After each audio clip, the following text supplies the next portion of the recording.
Dios les bendiga, hermanos. Un placer grande que vamos a estar una vez más compartiendo la palabra del Señor por este medio. Espero que todos estemos pasando un buen momento. Vamos a orar. Vamos a comenzar este tiempo de refrigerio espiritual con una oración. Padre Santo, gracias, Dios mío. Gracias por esta linda oportunidad, Señor, que tú nos das de poder compartir tu palabra. Te pido, Señor, que este sea un tiempo de bendición, un tiempo de edificación para todos. Sobre todo, Señor, que podamos exaltar tu santo nombre. Te pido por todas las personas, Señor, que están pasando necesidad, por hermano Guillermo, hermana Lucrecia, en Las Vegas, Señor, que sean restaurados ellos, su familia, Señor, en Las Vegas. Gracias, Padre Santo, por ellos también. Bendícele, Señor, Padre. También te pido, Padre Santo, por todas las familias que están pasando por necesidad, Señor, que este sea un tiempo también de restauración, un tiempo de sanidad, un tiempo de confiar y acercarnos más a ti. Gracias en el nombre de Jesús. Amén. Una vez más, un placer grande que podamos compartir em, estos devocionales del libro de Ezequiel. El libro de Ezequiel es un libro bastante, habíamos dicho, bastante visual, muy gráfico. Tenemos mucha información. Ezequiel, a diferencia de otros profetas, lo que se llama su visión no es precisamente lo que nosotros podríamos entender como un éxtasis o una abstracción. Ezequiel describe las escenas en forma presencial. Es muy similar a lo que experimenta Juan en el Apocalipsis, o tal vez las escenas donde ven Elías, por ejemplo, es arrebatado, como dicen las escrituras, y Eliseo lo está viendo. O sea, no es que Eliseo haya visto una visión precisamente de solamente algo en su mente, sino que son eventos físicos. Ahora, ¿cómo sucedieron? Lógicamente no tenemos nosotros esa explicación, pero en la forma en que lo relata Ezequiel, él está ubicado en los lugares. Él es llevado por la mano de Dios, él es trasladado, pero él es llevado completamente según él lo describe. No dice en algún momento que haya estado dormido o que haya pasado solamente en su mente. ¿No? Por lo menos es lo que podemos entender. Ah, Acerca de las revelaciones de Ezequiel, son revelaciones proféticas. Hay mucho ah, por interpretar allí. No vamos a poder nosotros darle la interpretación porque en realidad hay muchas versiones. Como ya lo he repetido varias veces, Ezequiel, como todo libro profético, se puede entender desde el punto de vista histórico, o sea, qué es lo que le sucedió al pueblo, qué sucedía en ese momento al pueblo y cómo es que ellos lo entendían en su momento, esta revelación profética. Luego, en la escatología, el tema es mucho más complejo, porque ya ahora sí tendríamos que darle un significado a cada símbolo, a cada elemento simbólico. Y allí es donde los teólogos invierten bastante. Hay muchos libros proféticos, perdón, hay muchos libros que abarcan la escatología y son libros bastante interesantes, muy especializados, pero generalmente esto se trabaja en los institutos bíblicos porque hay varias versiones donde uno tiene que manejarlo con mucho cuidado. Bien, ah, en relación al contexto, esto es importante también. El contexto en realidad es un poco difícil de entender si nosotros no nos metemos dentro de la cultura judía, dentro de la cultura de Israel. Israel está sufriendo muchas cosas a la vez, o sea, no es solamente el exilio.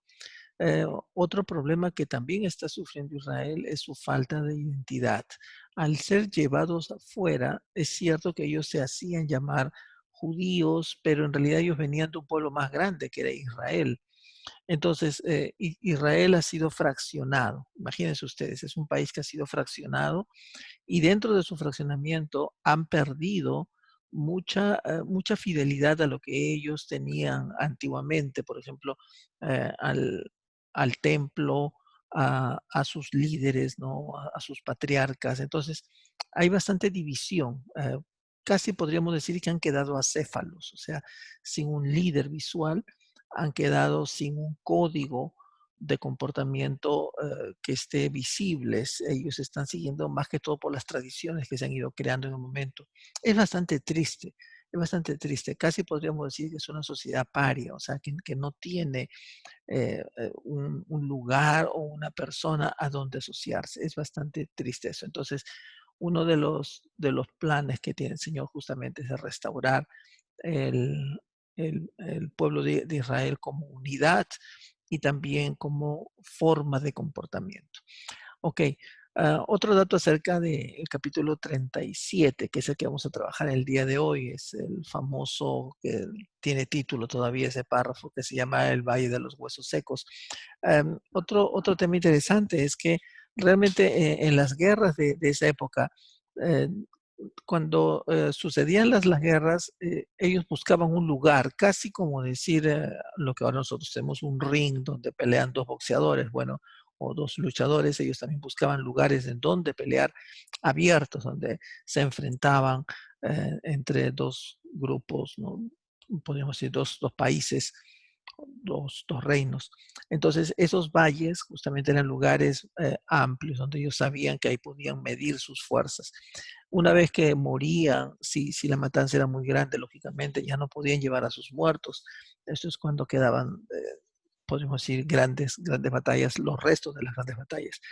Probablemente muchos historiadores dicen de que eh, Ezequiel en ese momento estaba en uno de los tantos campos de batalla donde habían quedado justamente estos cadáveres. Bueno, eso no lo podemos asegurar, pero definitivamente lo que él dice es que ve cadáveres, o mejor dicho, los huesos ya de los cadáveres, o sea, había pasado ya un buen tiempo. Ahora, generalmente las aves de rapiña depredan la carne y dejan los huesos esparcidos. Entonces ya se pueden imaginar ustedes.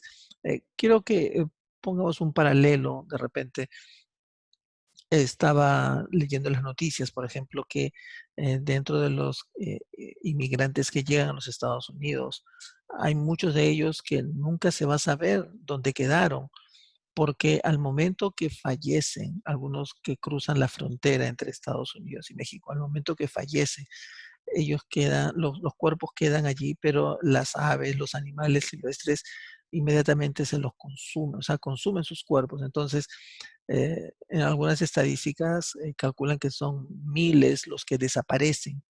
Ahora, no sé si es que será un número real eso, pero lo hacen más que todo por la ropa que encuentran, que los animales no lo comen, pero sí los cuerpos, o sea, para que tengamos una idea de cómo quedan, y lógicamente quedan muchos residuos óseos también, ¿no? O sea, lo que vamos a llamar los huesos.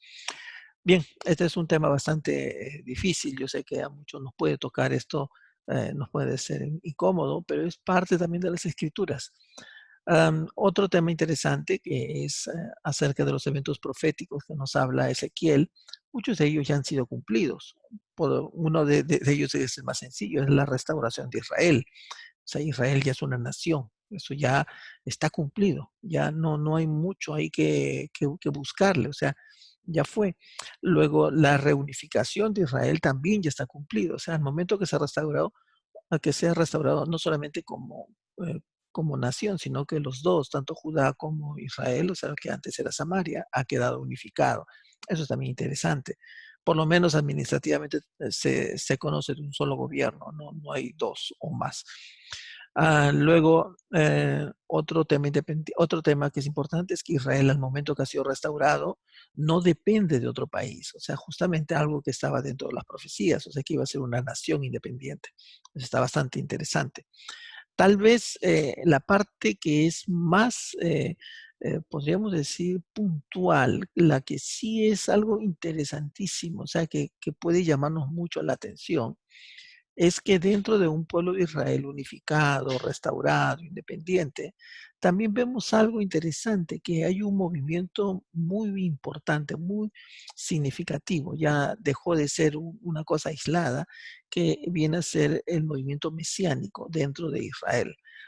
O sea, podríamos decir que esa es la parte que para los teólogos de repente eh, no lo miraban, no lo visualizaban tan evidente como este efecto de la restauración también iba a llevar a que un pueblo cambie su doctrina algo que probablemente era lo menos esperado, ¿no? Porque la doctrina judía en los últimos 2500, 3000 años prácticamente estaba igual. Pero fíjense ustedes, al momento de la restauración ha habido también un ajuste. Ahora, no quiero decir que sea universal, lo que estamos hablando simplemente es que hay un movimiento, todavía es pequeño, o sea, no podemos decir que es un gran porcentaje de Israel, pero por lo menos existe un número y ese número ya no es tan eh, insignificante, ya tiene presencia. Entonces, esa es la parte que podríamos decir es bastante llamativa dentro de lo que viene a ser la restauración de Israel. Pero bien, ah, ¿qué cosa queda pendiente de las profecías que mencionan Ezequiel, Daniel y probablemente el Apocalipsis y Mateo? Son pocas. Probablemente una de ellas, justo lo que yo siempre menciono es esto, ¿no? Solamente queda la restauración del templo, eh, que justamente es un tema ya casi puntual, o sea que es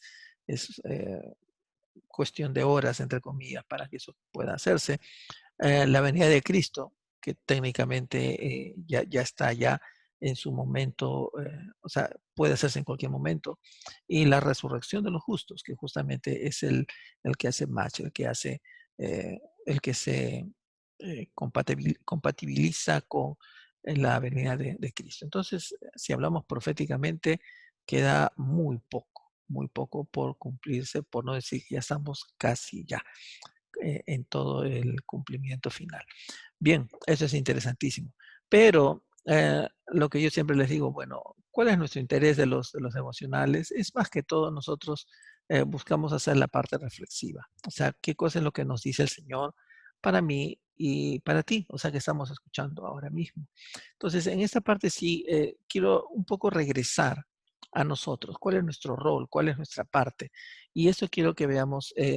El versículo justo que estábamos leyendo en un momento es, y pondré mi espíritu en vosotros, en Ezequiel 37:14, y viviréis, y os haré reposar sobre vuestra tierra, y sabréis que yo, Jehová, hablé y lo hice, dice Jehová. Entonces vamos a darle rápidamente, estos unos minutos más, ¿qué podríamos nosotros entender de este lindo pasaje, ¿no? O sea, eh, Ezequiel está profetizando a los cadáveres, perdón, a los esqueletos se primeramente llenan de carne, dice, o sea, se juntan, se llenan de carne, comienzan a reformarse, luego viene el espíritu, entran en ellos y comienza a actuar. Entonces, este pasaje termina, el versículo 14, esta sección termina cuando el Señor dice, pondré mi espíritu en vosotros y viviréis. O sea, esto ya para el pueblo que le está anunciando. Ya no es para los cadáveres o ya no es para los huesos, sino es para la gente. Es el mensaje profético ya para el pueblo de Israel. Y en este caso viene a ser para nosotros también algo interesante. Y os haré reposar sobre vuestra tierra. Y sabréis que yo Jehová hablé y lo hice. Entonces, más que todo, lo que nos está diciendo aquí es que el Señor está un poco dándonos la confianza. O sea, lo que está diciéndonos es que tenemos que ver esto no como final, sino tenemos que verlo como una señal también. Bien, vamos a rescatar algunas cosas interesantes de aquí. Primeramente, lo he llamado el reposo del creyente porque quiero que lo veamos en tres partes. Primeramente, Ezequiel 37:13 dice, y sabréis que yo soy Jehová cuando abra vuestros sepulcros y os saque de vuestras sepulturas, pueblo mío. Eh, esta parte me encanta porque muchos vivimos en una condición donde casi vivimos el día a día y nos hemos olvidado que tenemos eh, toda una agenda que el Señor nos ha dado, una enorme agenda, no es tan pequeña, es enorme, muchísimas cosas, pero nos hemos enfrascado en pequeñas cosas. Y para algunos eso viene a ser ya como su última actividad, o sea, no hay nada más. Casi como que algunos poetas llamaban como estar muertos en vida, ¿no? O sea, ir actuando pero en forma mecánica, dándole vuelta a algo, cuando el Señor nos pide que tenemos que vivir como hijos de Dios. Vivir como hijos de Dios, ¿qué cosa significa? Es vivir con esperanza, es vivir con conocimiento de Dios, es vivir justamente con decisiones y no solamente llevados por las olas No sé si alguna vez han visto ustedes un barco sin timón, sin motor. Bueno, eso no es un barco, dirán. Sí, algunas veces muchos barcos quedan a la deriva. Son llevados por las olas, o sea, son llevados por las corrientes. Y podríamos decir que así también es un cadáver, un muerto. Un muerto es algo que el viento se lo lleva, eh, las, eh, la, la ropa o lo que queda, los huesos son arrastrados, o sea, no hay voluntad. Y eso es lo que justamente el Señor nos está diciendo, que nos está prometiendo: sabréis que yo soy Jehová cuando abra vuestros sepulcros, o sea, de donde estemos ahí metidos, y nos saque, dice, para comenzar a tener vida, vivir como hijos de Dios. Esta es una linda promesa que el Señor está dejando. Pero también hay otra parte que me gusta que dice: y pondré mi espíritu en vosotros y viviréis. Ezequiel 37:14. O sea, fíjense ustedes, no basta con solamente actuar, sino también es necesario pensar. O sea, no basta con decir, ok, ya, este cadáver ahora ya revivió y ahora está allí, está activo. Sí, sí, pero no basta con eso. También necesita algo diferente, y justamente ese es el pensamiento, es la parte mental. Todos ahora sabemos que una persona está viva no solamente porque su corazón late, sino también porque su cerebro piensa. Pero no hay nada mejor como cuando uno piensa como hijo de Dios. Esa es la verdadera vida que el Señor nos quiere dar, la vida de la voluntad, la vida de las decisiones, la vida de la independencia, la vida donde uno puede decir, donde uno puede elegir, y justamente elegir a Dios. Eso es lo más bonito. Fíjense ustedes que una de las características del cristianismo es que nosotros no creemos en una vida forzada, no creemos en una decisión anticipada. No es que alguien nace cristiano, no. Cada persona necesita hacer su libre elección, y eso es justamente la belleza de la fe en Cristo, que es voluntaria, es decisión. Pensar como hijo de Dios es mucho más que solamente actuar, es saber lo que uno está haciendo. Sigamos un poquito más. Ezequiel 37:14, la parte segunda que ya habíamos leído. Y os haré reposar sobre vuestra tierra, y sabréis que yo, Jehová, hablé y lo hice, dice Jehová. Aquí una vez más tenemos que entender el reposo no solamente como una acción pasiva, no solamente como dejar de hacer algo. No, reposo también se puede entender como la parte, como dicen las escrituras, contemplativa, la parte evaluativa, y es la parte donde uno también puede confiar como hijo de Dios. O sea, no se trata de solamente dejar de hacer algo, no es esto. Ok, reposando, porque en nuestro contexto reposar viene a ser casi como dormir, pero no es la idea. Dentro del contexto en el cual estamos viendo, el reposo es una vida descansada, pero es una vida en conocimiento y es una vida en confianza, lógicamente, como hijo de Dios. Y esta es la parte que nosotros tenemos que tomarlo. Para un creyente, reposar no significa dormir, significa justamente confiar más en el Señor, aún en los momentos de eh, conflictos, probablemente tal como lo estamos pasando ahora.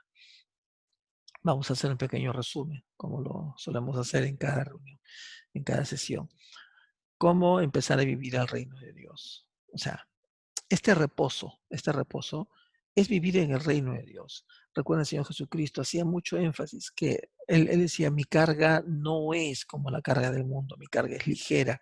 O sea, la vida en Cristo, hermanos, justamente una de las características que tiene es que tenemos exactamente lo mismo que los demás, pero nos gozamos en el Señor, descansamos en el Señor, disfrutamos en el Señor, y somos bendecidos y somos suficientemente hábiles para bendecir.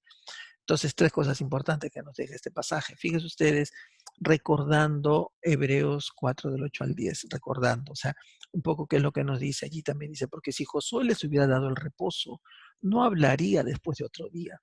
Por tanto, queda un reposo para el pueblo de Dios. Esta parte está bonita.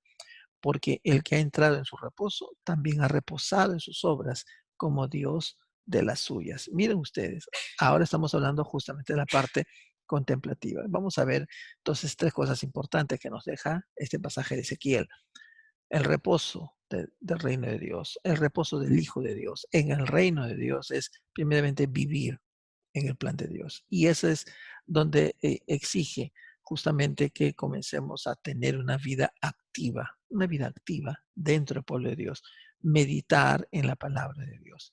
Meditar no es el término meditar para el mundo cristiano, no significa poner la mente en blanco, por si acaso. Meditar es constantemente, es leerlo, entenderlo, evaluarlo y poder uno también hacerlo, contrastar con nuestra realidad. Eso vendría a ser meditar.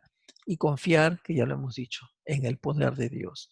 Confiar en el poder de Dios. Confiar aún en las condiciones más difíciles, como lo está pasando Israel, como lo estuvo pasando Israel en el tiempo de Ezequiel, donde yo me imagino, nadie daba ni medio por ese pueblo. Un pueblo totalmente destruido, arrasado, sin mayores valores, sin mayores recursos.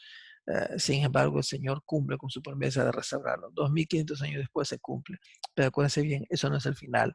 Esa es una señal de que el Señor quiere que nosotros también reposemos en Él. Vamos a orar. Padre Santo, gracias Dios mío, gracias por tu palabra.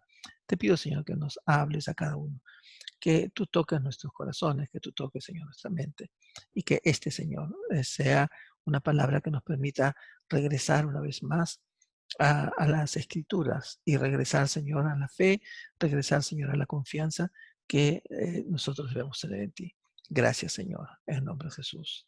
Amén. Espero que sigan pasando un lindo tiempo para los que están comenzando el día, que el Señor te acompañe y te guarde. Para los que estamos terminándolo, que este sea un tiempo de descanso también. Bendiciones para todos los hermanos.